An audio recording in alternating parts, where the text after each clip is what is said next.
Hi, this is chapter 4, introduction for 250B, vector spaces. The introduction is kind of important.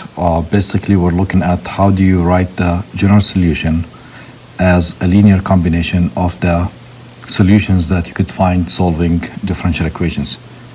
Here's an example that says we have a differential equation, which is first order, linear, y prime plus 2y equals 0.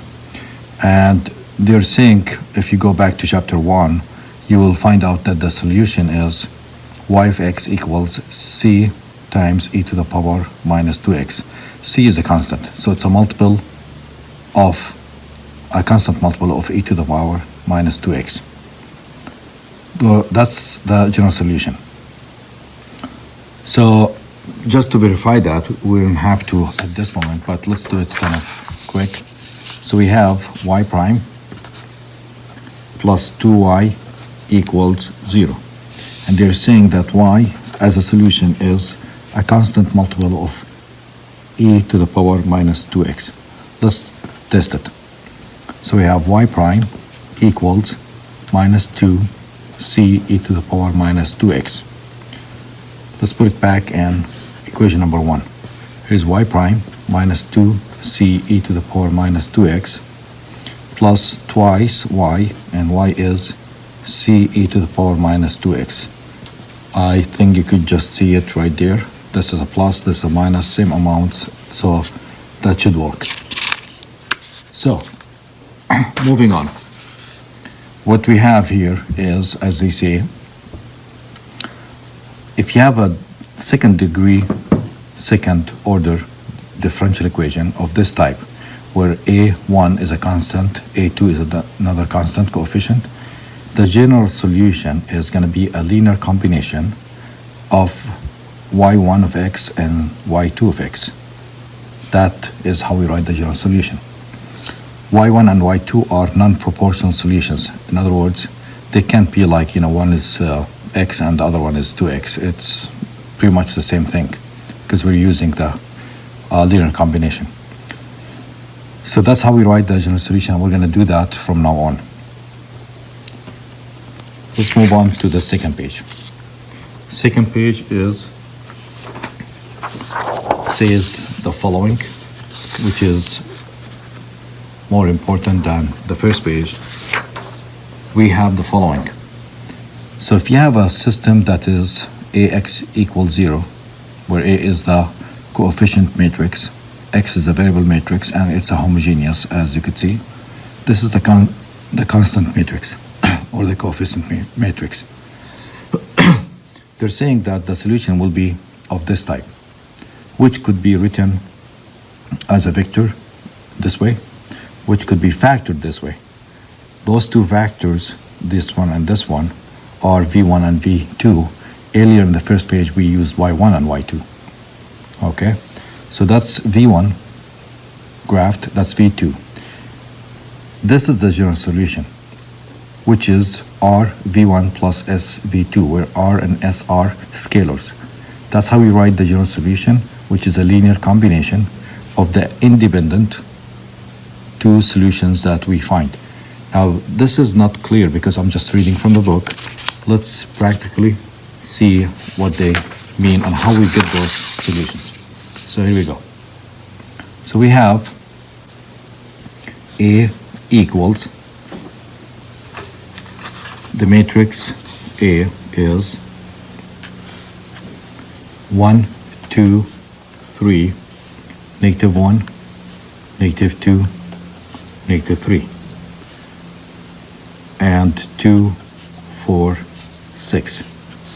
And what we have here is from the system A, x equals 0. To solve this or reduce using Gaussian form this matrix, notice before we start that we have the following. Notice that row 2, this row, is row 1 multiplied by 2. And notice also that row 3 is 3 times row 1. 1 times 3 times 3 times 3. So if you attempt to solve it, we're going to write the matrix again. We have 1, 2, 3, negative 1, negative 2, negative 3, 2, and 4, and 6. Multiply this by negative 2 and add it to row 2. Multiply the first row by negative 3 and add it to row 3. See what happens. So we have 1, negative 1, 2 as is, times negative 2 added to 2, 0, times negative 2, that's positive 2, and negative 2, that's 0, times negative 2, that's negative 4, and 4, that's 0. If you multiply by negative 3, I have negative 3 times 1, negative 3 and 3 is 0. Negative 3 times negative 1 is positive 3 and negative 3 is 0. Negative 3 times 2 is negative 6 and positive 6 is 0. As you could see, they cancel. So what does that tell us?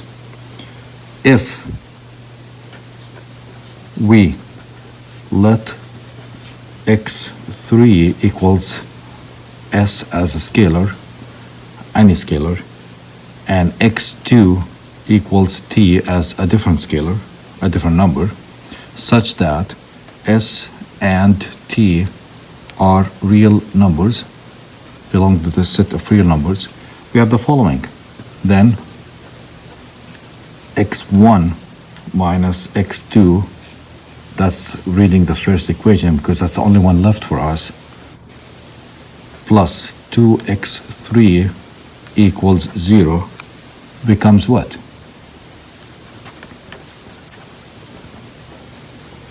Becomes the following.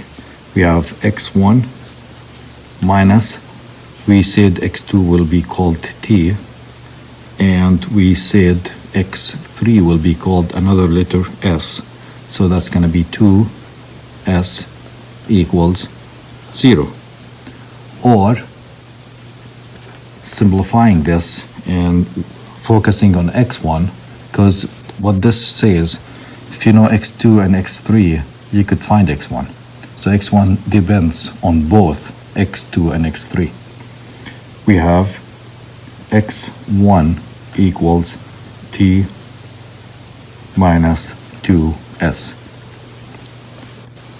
So what we have here is the following. That's the solution that was mentioned in the book. So the solution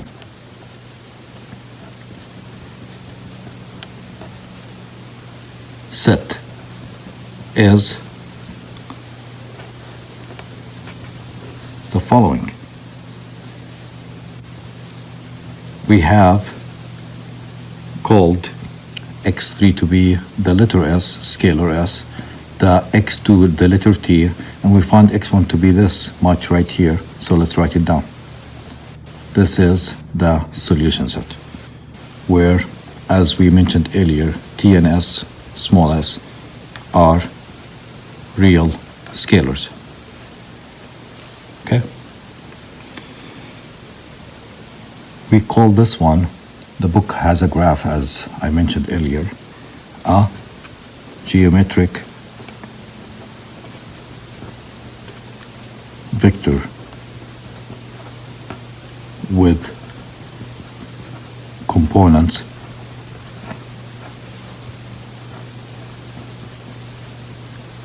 v equals t minus 2s, t and s. This is the thing that I would say new for us.